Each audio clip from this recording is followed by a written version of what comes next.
आइए सुनते हैं आशीष दशोत्तर की कहानी खरमोर। बातें भी आखिर कितनी की जा सकती हैं जब कोई मुद्दा न हो, और फिर ऐसी जगह बातें करना तो व्यर्थ ही लगता है जहां सभी को चुप रहने की हिदायत दी गई हो। हम भी चुप थे और इस इंतजार में थे कि कब ये इंतजार खत्म होगा। हरी घास के बीच बैठे हुए हम किसी पशु से कम नहीं लग रहे थे, परंतु मनुष्य होने के अपने स्वार्थी हिंसक भाव को छोड़ नहीं पा रहे थे। कभी हम में से कोई घास को उखाड़ रहा होता तो कभी घास के बीच खिले जंगली फूलों में अपना शिकार बनाता। घास भी काफी बड़ी थी और हम उसमें बैठे थे तो इस तरह कि दूर से किसी को शायद हमारी खोपड़ियां ही दिखाई दें। इंतजार लंबा हो रहा था और वक्त गुजरने के साथ हम शरीर और मन दोनों में आलस्य का अनुभव कर रहे थे। अचानक खीमा जी ने कहा, वो दिखा, देखो देखो। और हम सभी में मानो प्राण का संचार हो गया। हमारी आंखें दूर झाड़ियों में कहीं उस दुर्लभ पक्षी को खोजने लगी। हमारी आंखें जो बाजारी चीजों को देखने की आदी हो चुकी थी, भला कैसे किसी पक्षी को देख पाती। खीमा जी ने फिर इशारा किया। उसने दूर घास के बीच एक झाड़ी की ओर अंगुली दिखाते हुए कहा, उधर देखो, वही है, अभी तो उछला था। हम सभी उधर देखने लगे। हमें कहीं कुछ नजर नहीं आया। दूर तक घास ही घास दिखाई दे रही थी बस। हमारी हालत देख खीमा जी ने सहजता से कहा, बाबूजी, पक्षी को देखने के लिए पक्षी बनना पड़ता है। अपने आप को भूल जाओ और देखो उस तरफ, अभी दिखाई देगा। खीमा जी की बात हमें झकझोर गई। जाहिर सी बात थी, हमारे हाव भाव और यहाँ तक कि हमारी लापरवाही को देखे कोई भी नहीं समझ सकता था कि हम उस दुर्लभ पक्षी को देखने के लिए यहाँ आए हैं, जिसे देखने के लिए देश भर के लोग आते हैं। खीमा जी का हमें ऐसा कहना मुझे तो बुरा नहीं लगा। खीमा जी ने फिर कहा, सुनो, ये जो आवाज सुन रहे हैं ना, यह उसी की है। मैंने कहा, ये आवाज? हाँ, सुनाई तो दे रही है। खीमा जी ने कहा, यह नहीं, यह तो गौरैया है। ध्यान से सुनो, पीप की तरह पी पी की आवाज। इस बार हमें आवाज सुनाई दी। मन में ऐसा आभास हुआ कि अपने इतने लंबे कर्कशता भरे जीवन में पहली बार कोई मधुर आवाज सुनी हो।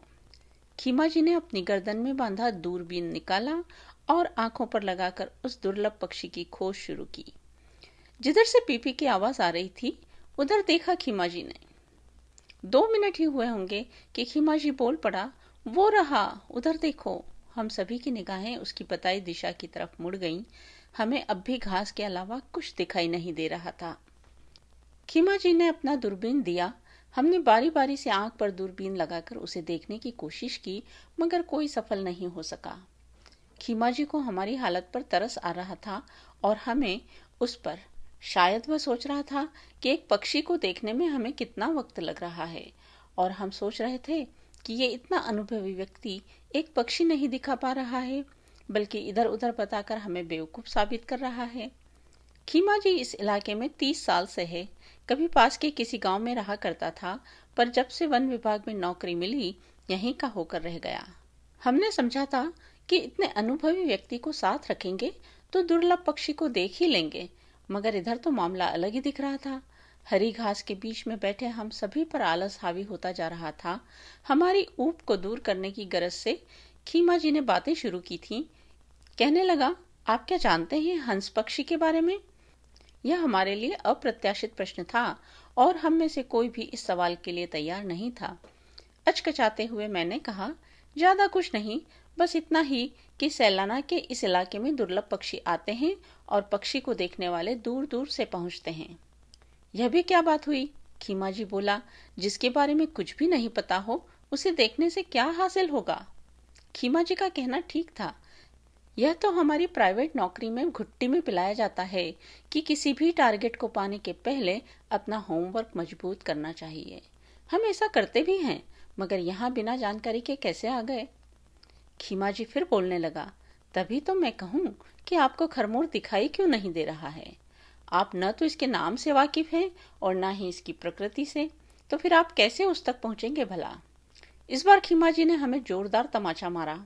उस गलती के लिए जिसे हमें स्वीकार करना ही होगा, हमें अपनी विद्वता, ज्ञान और शहरी चोंचलों को खीमा जी के सामने नतमस्तक करने में ही भलाई दिखी। अपनी भूल को स्वीकार करते हुए हमने ही खीमा जी के सामने प्रस्ताव रखा कि वह इस पक्षी के बारे में बताए जिसका नाम अभी अभी उसने खरमोर बताया था। अपनी नजरों को घास बीड़ में घुमाते हुए खीमा जी कहने लगा, 30 साल से देख रहा हूँ बाबू, न जाने कब से यहाँ आ रहे हैं ये खरमोर। आते भी हैं तो अपने परिवार को बढ़ाने के लिए। मैंने आश्चर्यचकित होकर पूछा, परिवार को बढ़ाने के लिए? हाँ बाबू, परिवार को बढ़ाने के लिए ही तो आते हैं यहाँ। बारिश की शुरुआत होते ही इनका सैलाना में आना शुरू हो जाता है। जानते हैं, यहाँ के लोग तो इन्हें समझते ही नहीं थे। कोई इन्हें मोर कहता तो कोई मुर्गा।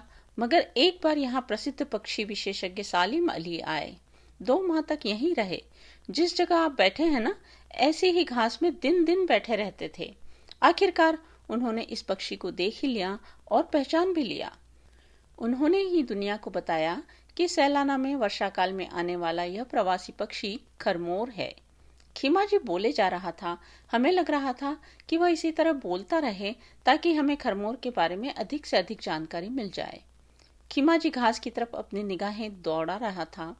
मैंने पूछा, और कुछ बताओ, सालिम अली साहब ने और क्या बताया था खरमोर के बारे में? मेरे ऊंचे स्वर पर खीमा जी नाराज हो गया। बोला, बाबू धीरे बोलो, जरा सी हलचल पर खरमोर सतर्क हो जाता है। बहुत ही शर्मिला पक्षी है यह। दिन दिन भर घास से बाहर नहीं आता है। यानी घास में ही छुपा रहता है? हाँ, सुबह और शाम को ही दिखाई देता है, वह भी अपनी जगह पर उछलता कूदता। ऐसा क्यों? क्या नर और मादा दोनों ही ऐसा करते हैं? बाबू, मैंने कहा ना, बहुत ही शर्मिला होता है यह, उतना ही सुंदर भी। आपने अपनी जिंदगी में जितने भी सुंदर पक्षी देखे हैं उनमें सबसे सुंदर, और जितने भी शर्मीले पक्षी देखे हैं उनमें सबसे अधिक शर्मिला। तुम तो ऐसे कह रहे हो जैसे तुमने इसे हाथ लगा कर देखा हो। बिल्कुल बाबू, हमने इन्हीं हाथों में इस पक्षी को उठाया था। तब सरकार का आदेश आया था। सालिम अली साहब ने जब बड़े साहबों को खरमोर के बारे में बताया था, तब इनकी गिनती करने का सिलसिला शुरू हुआ था। हमने इन्हीं हाथों में उठाकर खरमोर के पैर में निशान लगाया था। यह कहते हुए खीमा जी के हाथ हमारे सामने फैले थे, आंखों में आंसू बाहर आने को बेताब थे। बात आगे बढ़ाते हुए मैंने कहा, अच्छा, तुमने तो इतने करीब से देखा है खरमोर को, कैसे होते हैं बताओ ना। कभी आज न देख पाए तो हम तुमसे सुनकर ही खरमोर को देखने का एहसास कर लेंगे। अपनी हथेलियों से नम आंखों को पोंछते हुए खीमा जी कहने लगा, ऐसा क्यों सोचते हैं? उसे आज देखेंगे और आज ही नर को भी देखेंगे, मादा को भी। हाँ बाबू, उनकी भी एक खासियत होती है। नर काला और सफेद रंग का होता है तो मादा भूरे रंग की। यहाँ आने के बाद प्रजनन के लिए स्थान का चयन करना और उसकी रक्षा करना नर का दायित्व होता है। मादा को इस दौरान पूरा आराम दिया जाता है। वाह, क्या समन्वय है, मेरे मुंह से निकल पड़ा। इतनी अंडरस्टैंडिंग तो हमारे बीच भी नहीं होती है।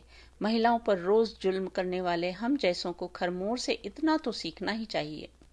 खीमा जी अपनी रौ में कहता ही जा रहा था, और बाबू, जब नर अपने लिए उपयुक्त स्थान का चयन कर लेता है तो कूद कूद कर इसकी सूचना दूसरे साथियों को देता है, जैसे कह रहा हो, इधर मत आना। अरे, यहाँ तो हमारी तरह हो गया ना। ना बाबू, ये इसलिए भी कूदता है ताकि मादा को आकर्षित कर सके। इसके लिए यह बीप की आवाज भी करता है। ये तो सुन रहे हैं ना हम। लेकिन ये आते कहाँ से हैं? बाबूजी, हमने तो इतने बरसों में यही सुना कि 1 सदी पहले तक खरमोर हिमालय की तराई से दक्षिण भारत तक पाए जाते थे, मगर इंसान की नजर से भला कब तक बच पाते। इंसान ने तो अच्छे अच्छों को खत्म कर दिया है, तो ये बेचारे इतने शर्मीले और शांत हैं, ये कैसे बचते? मगर नहीं, अब भी खरमोर दक्षिण भारत से यहाँ सैलाना में आते हैं, हर साल इसी बारिश के मौसम में। मुझे खरमोर के इस स्थान से प्रेम के प्रति जानकर आश्चर्य हुआ। किसी इंसान को ऐसा लगाव किसी स्थान से हो, यह तो सुना था, मगर किसी पक्षी को इस तरह लगाव हो कि हजारों मील का सफर तय करके वह अपने परिवार को बढ़ाने के लिए यहाँ सैलाना आए। वही सैलाना जो अब तक जिला भी नहीं बन पाया है और रतलाम जिले का एक छोटा सा भाग है। इस जगह में ऐसी क्या खास बात है जो खरमोर इतनी दूर चले आते हैं? मैंने जानना चाहा।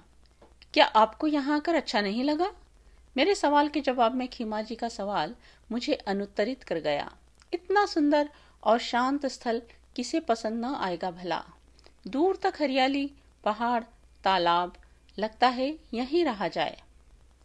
कहाँ खो गए बाबू? खीमा जी ने ध्यान भंग किया। यहाँ आने वाला हर व्यक्ति यहीं का होकर रह जाता है, फिर खरमोर भला कैसे भूल सकता है इस जगह को। हर साल खरमोर दूरी को नजरअंदाज कर सैलाना आते हैं और यहीं प्रजनन कर अपने बच्चों को साथ लेकर उड़ जाते हैं। क्या प्लानिंग है? मेरे मुंह से निकल पड़ा। अपने वंश को बढ़ाने के लिए इतना जोखिम उठाने की प्रवृत्ति तो हम इंसानों में भी नहीं है।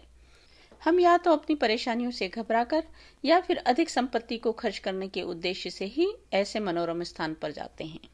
कभी अपने परिवार के प्रति या बच्चों के प्रति हम इस तरह की प्लानिंग नहीं कर पाते हैं। इसलिए तो खरमोर खरमोर है और हम। खीमा जी का यह वाक्य सीधे मेरे दिल में तीर सा घुसा। मैं संभल पाता इससे पहले खीमा जी ने मेरा हाथ जोर से पकड़ा, धीरे से बोला, वो देखो बाबू, खरमोर यहीं हमारे बिल्कुल पास। इस बार हमें 20 कदम की दूरी पर घास के बीच से बाहर आती उसकी कलंगी दिखाई दी। खीमा जी बोला, बाबू चुपचाप रहो, अभी यह कूदेगा। कुछ ही पलों में खरमोर अपने ही स्थान पर कूदा। वह बार बार कूद रहा था, अपने जीवन साथी को बुलाने के लिए बीप की आवाज कर रहा था। उछलते कूदते खरमोर को देख हम सभी विस्मित थे। इतना सुंदर, शर्मीला, नाजुक पक्षी हमने आज तक नहीं देखा था। कुछ ही देर बाद खरमोर ने कूदना बंद कर दिया। खीमा जी बोला, बाबू शायद उसे हमारे यहाँ होने का आभास हो गया है, वह छुप गया है।